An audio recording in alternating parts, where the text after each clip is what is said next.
नमस्कार. आजच्या भागाला जर मी शॉर्टमध्ये एक्सप्लेन करायला जाऊ तर इकडे ओवी तुळजाईला सगळं सांगायला येते. मीनवाईल इकडे नभाजीला काळजी वाटत असते की मी अंगासुराकडे कसं काय जाऊ आणि कसं स्वतःचं रक्षण करू. मीनवाईल इकडे ओवी त्यांना घरी घेऊन जाते आणि सगळी स्टोरी सांगते की कसं प्रल्हादच्या फॅमिलीबद्दल आणि खूप साऱ्या असुरांनी खूप सारा छळ केला होता म्हणून या सगळ्या गोष्टी घडल्या आहेत. आणि मीनवाईल इकडे प्रल्हाद सगळ्या गोष्टींसाठी आजीला वचन देणार आहे. चला बघूया डिटेलमध्ये आजच्या एपिसोडमध्ये काय काय घडले. नमस्कार. आजच्या भागात आपण बघणार आहोत इकडे महादेव म्हणत असतात, देवी तुम्ही एवढ्या का काळजीमध्ये आहेत. तेव्हा त्या म्हणायला लागतात, कसं आहे माहिती का, मला त्या माझ्या भक्ताची खूप काळजी वाटत आहे. त्याच्या बाबतीत काहीतरी नक्कीच घडलं आहे जे आपल्यापासून लपलेलं आहे. तेवढ्यात तिथे ओवी येते आणि म्हणायला लागते, मी तुम्हाला सगळ्या गोष्टी सांगू शकते पण त्यासाठी तुम्हाला पहिले माझ्या घरच्या बरोबर यायला लागेल. तेव्हा ती विचारते, तुम्ही त्याच आहात ना ज्यांनी मला त्या दिवशी माझ्या घरामध्ये आले होत्या. तेव्हा तुळजाई विचारते, हो मी तीच आहे, पण तू कसं ओळखलं ग. तेव्हा ती म्हणते, तुमच्या आवाजावरून आत्ता माझी दृष्टी वापस आली आहे, पण तेव्हा मी आवाजाने सगळ्यांनाच ओळखू शकत होती. दुसरीकडे नभाजी इकडे काळजीमध्ये असतो. तेव्हा तो विचार करतो, या अंग असुराकडे मी जाऊ की नको जाऊ. त्याने आत्ताच एका राक्षसाला खाल्लं आहे, काय माहिती त्याने पुन्हा माझ्यावरती हल्ला केला तर.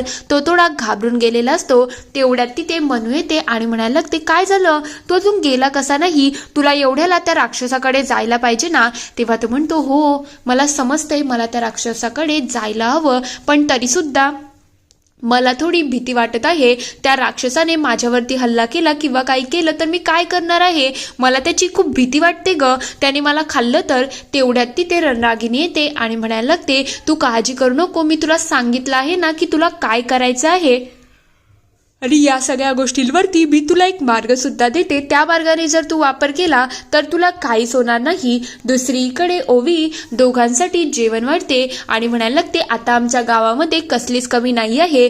तुळजाई आमच्या गावामध्ये पुन्हा वापस आली आहे, त्याच्यामुळे गावकऱ्यांना पुरेसं अन्न आहे, तुम्ही पोट भरून खाऊन घ्या. तेव्हा ते विचारायला लागतात, काय ग तू एवढी चांगली कशी काय आहे, पण मला एक सांग ना प्रल्हादाचं काय झालं आणि तो असा का वागतो. तेव्हा ती म्हणते, तो माझा मित्र आहे म्हणून त्याच्याबद्दल मला सगळ्याच गोष्टी माहिती आहे. मी तुम्हाला सांगते की खरं काय झालं होतं. खरं म्हटलं तर मधी जेव्हा देवी आई या गावाला सोडून गेली ना, तेव्हा गावावरती खूप साऱ्या असुरांनी हल्ला केला होता आणि त्यात एका हल्ल्यामध्ये जेव्हा प्रल्हादाच्या घरामध्ये त्याचे वडील नव्हते ना, तेव्हा आई, तो आणि आजी असे 3 जण होते. तेवढ्यात दारावरती ते असुर आलेले होते. तेव्हा आई म्हणाल्या, एक काम करा सासूबाई, माई तुम्ही आणि प्रल्हाद दोघंही व्यवस्थित इथे राहा, त्यांना एका बाई माणसाची गरज आहे. मी जर इथून गेली तर ते तुम्हाला काहीच करणार नाही. मी आहे ना, मी माझ्या प्रल्हादाला वाचवण्यासाठी वाचेल ते करू शकते. तेव्हा प्रल्हाद म्हणतो, नको आई तू कुठेच जाऊ नको, तू इथेच थांब ना. तेव्हा ती म्हणते, नाही तुम्ही दोघं इथे खाटाच्या खाली लपून जा, मी जाते आणि त्या राक्षसांना बघते. तेवढ्यात ती दार ओपन करते. तेव्हा राक्षस म्हणायला लागतात, काय ग इतका वेळ का झाला दार ओपन करायला. तेव्हा ती म्हणते, घरामध्ये दुसरं कोणीच नाही आहे म्हणून तर दार ओपन करायला थोडा वेळ झाला. तेव्हा ते म्हणतात, आम्हाला तुझीच गरज आहे, चल आमच्या बरोबर. ते लगेच जबरदस्ती तिथून तिला घेऊन जातात. हे सगळं झाल्यानंतर प्रल्हाद आणि माई थोड्या रागवलेल्या असतात की तुळजाई असताना सुद्धा एवढ्या सगळ्या वाईट गोष्टी घडल्या आहेत. तेव्हा ओवी सांगते, त्यांच्या घरामध्ये या सगळ्या गोष्टी घडल्या आणि त्या सगळ्या हल्ल्यामध्ये माझी दृष्टी गेली, माझी आई गेली आणि म्हणून तर हे सगळं घडलं आहे. तेव्हा महादेव विचारतात, मग तरी सुद्धा तू तुळजाईवरती चिडलेली का नाही ग.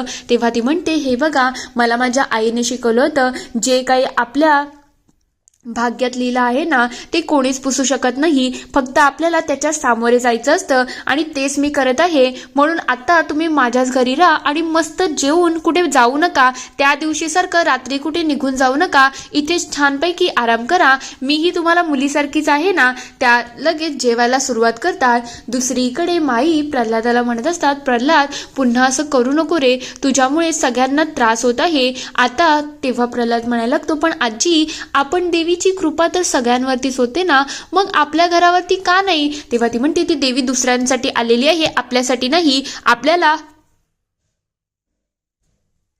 त्या देवीशी एवढं काही घेरतेरं ठेवायचं नाही आहे आणि मी तुला सांगते ना, आत्तापासून या घरामध्ये त्या तुळजाचं कोणी नाव घ्यायचं नाही, वचन दे तुम्हाला.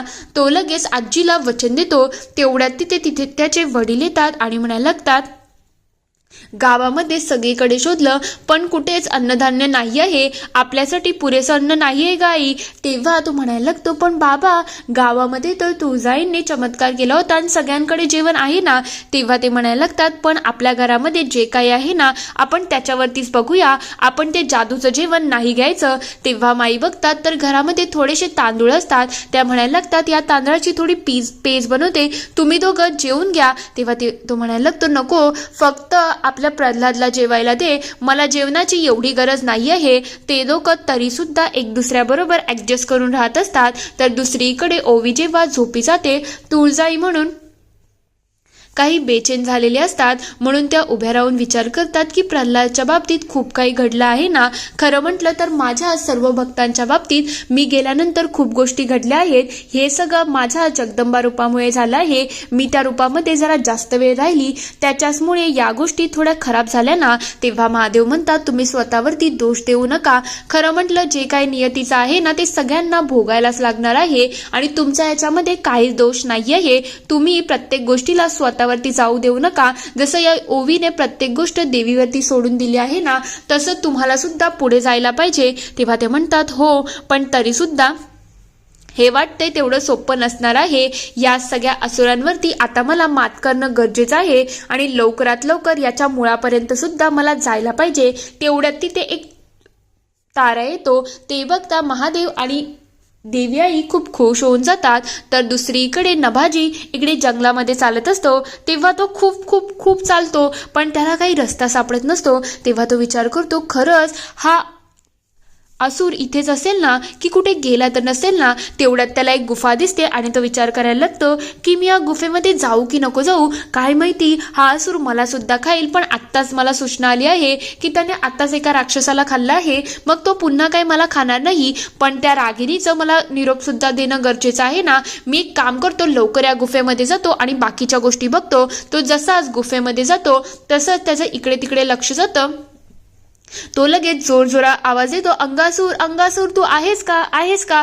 तेव्हा त्याचा लक्ष आवाज घेऊन इकडे अंगासुराला जाग येते आणि तो म्हणायला लागतो, कोण आहे इथे जो मला आवाज देत आहे. तो एकदम भयानक असा दिसत असतो आणि जोरजोरात हसायला सुद्धा लागतो. तेव्हा नभाजी त्याला बघून थोडा घाबरून जातो आणि म्हणायला लागतो, मला थोडं तुझ्याशी काम आहे. तेव्हा तो म्हणतो, काय काम आहे तुला. इथे मी तुझ्या कामासाठी आलो आहे. तो पोटावरून हात फिरवतो आणि म्हणायला लागतो, मला आता पुन्हा भूक लागायला लागली आहे. तेव्हा नभाजी विचार करतो, हा तर आत्ताच खाऊन गेला ना, मग तरी याला पुन्हा कशी काही भूक लागू शकते. मला वाचायला पाहिजे. तेवढ्यात तो त्याच्या अंगावरती धाव घेईल. नभाजी इकडून तिकडून पळायला लागतो. ते बघता तो म्हणायला लागतो, बघ बघ मी कसा पळालो ना. तेवढ्यात त्याला आठवण येतं रागिणीने सांगितलं होतं, तुझ्याकडे एक मोठी शक्ती आहे, कोणाचंही तू रूप घेऊ शकतो, म्हणून त्या रूपामध्ये तुला एक काम करायचं आहे. तेव्हा तो विचारतो, पण मी कोणाचं रूप घेऊ. तेव्हा ती म्हणते, ते सगळं सुद्धा मीच सांगायचं आहे का, थोडं तरी स्वतःचं डोकं वापर ना. तो लगेच इकडे स्वतःचं वेषांतर करायला सुरुवात करतो. तो अक्षरशः हुबेहूब त्या असुरासारखा रूप घेतो आणि स्वतःला त्याच्यासारखा बनवून टाकतो. हे बघून तो असुर सुद्धा पूर्णपणे घाबरून गेलेला असतो. तर दुसरीकडे लहान मुलं इकडे गावामध्ये खेळत असतात. त्या लोकांची धमाल मस्ती सुरू असते. तेवढ्यात तिथे तुळजाई येतात आणि म्हणायला लागतात, प्रल्हाद जरा इकडे रे, तुला या सगळ्याचा फार त्रास झाला असेल ना. तेव्हा तो विचारतो, मला एक सांग, तू काल माझ्यासाठी निखारे घेतले होते ना, मग तुला तर त्रास झाला नसेल ना. तेव्हा ती म्हणते, नाही मला काही त्रास झाला नाही. तेव्हा ओवी विचारते, काय ले प्रल्हाद, तू यांना ओळखतो का. ही माझी मैत्रीण आहे आणि ही आता माझ्याच घरामध्ये राहते. तेव्हा तुळजाई म्हणायला लागतात, हो माझं नाव तुळजा आहे आणि तुम्ही माझे मित्र आहात ना, मग तुम्ही मला तुळजा नावाने हाक मारू शकता. तेव्हा प्रल्हाद म्हणायला लागतो, नाही पण मी तुला ते नावाने हाक मारू शकत नाही. मी आजीला वचन दिलं आहे की मी आता त्या आईचं नाव घेणार नाही. तेव्हा ओवी म्हणते, मग आपण यांना कोणत्या नावाने हाक मारायची. सगळ्या मुलांच्या समोर तो प्रश्न निर्माण झालेला असतो. इथे हा पूर्ण एपिसोड दुसरीकडे हा असुर इकडे रणरागिणीच्या जवळ येतो आणि म्हणतो, तुला काय हवं आहे जे तू माझ्याकडे आला आहे. तेव्हा ती म्हणते मला ती तुळजा हवी आहे. तेव्हा तो म्हणतो ठीक आहे, मी हे सगळं करायला तयार आहे. दुसरीकडे तुळजाई म्हणत असते आता लवकरात लवकर आपल्याला प्रल्हादच्या मनातली भक्ती जागी करायची आहे आणि त्याच्या घरच्यांना पुन्हा देवीच्या बाजूने करून घ्यायचं आहे. तेवढ्या तिथे अंगासूर गावामध्ये प्रवेश करत असतो. तेव्हा तुळजाई म्हणतात काहीतरी विचित्र घडणार आहे, अशुभ संकेत येत आहेत, कोणीतरी गावावरती पुन्हा हल्ला करणार आहे, त्यासाठी मला सज्ज राहायला लागेल. इथे हा पूर्ण एपिसोड संपतो. आता खरंच तुळजाई या येणाऱ्या असुरावरती मात करू शकतील का? तुम्हाला काय वाटतं ती मला कमेंटमध्ये नक्की कळवा. व्हिडिओ आवडला असेल तर लाईक, शेअर, सबस्क्राईब करायला विसरू नका. Thank you for watching.